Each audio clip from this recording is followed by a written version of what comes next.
Here we go, on to the next. So what we're gonna do, this is a very useful and handy one. There are a lot of what they call money managers who make a lot of money just by advising people on different steps they should take. Rich people, of where they should put their money, and also not so rich people, but just people who are retiring and want have some money saved up and want to get a return on their investment. So, there are a lot of people who make a lot of money.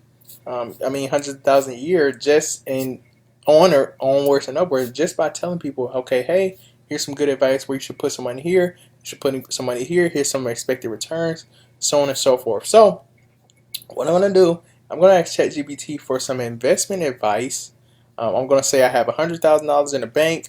I want to put that money to use. Where are some good areas where I can put some money to use that are half risky and half safe? So I'm gonna give it just some intricate details, to make it, get the full use out of it, because each case is different.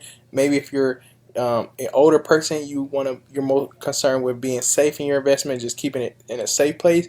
And if you're younger, you have more time for it to compound. You can put it in a, I don't want to say risky, but take more risk on, and put it in some, higher returned investment. So I'm just gonna give it some details and let's see what happens.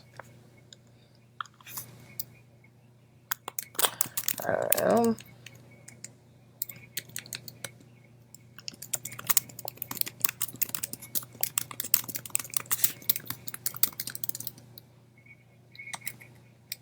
want to invest it.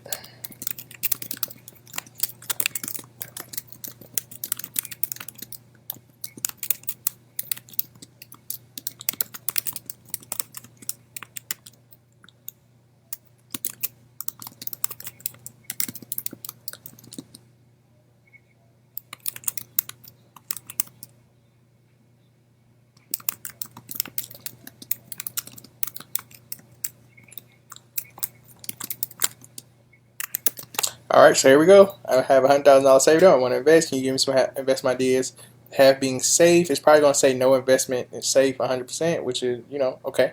And have being more risky. And I gave it my age. Say I'm 25. I have some more time for it to compound. And let's see what happens.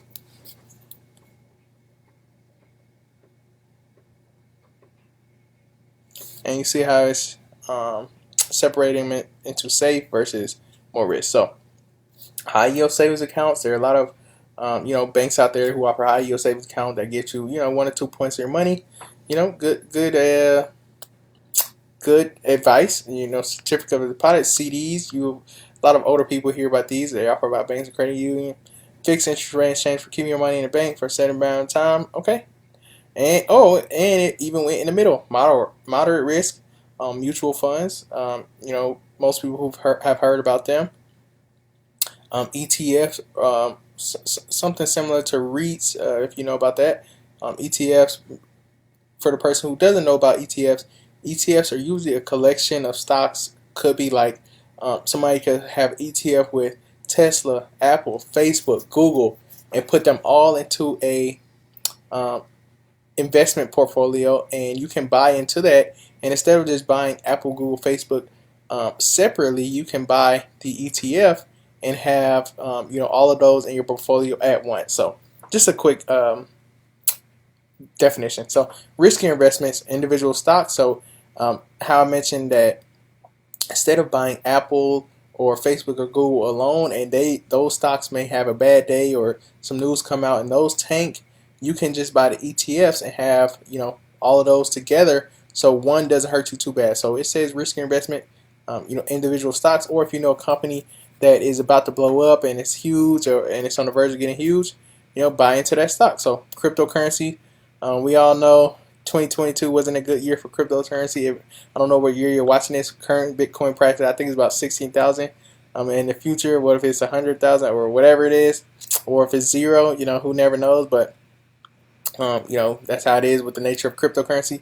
So they're highly volatile and involve a high level of risk. So again, it also notes it's generally a good idea to diversify, which is correct. So say for instance you're on the younger end and you have 100,000, maybe you can do 70 or 65% moderate risk and riskier, and then don't quote my math, 35%, safe investment. So, however you want to do it, that's also up to you. And again, the more info you put in here so that it can base off of, now you can go down to the specific numbers. You can ask it to break down a portfolio for you and ask it to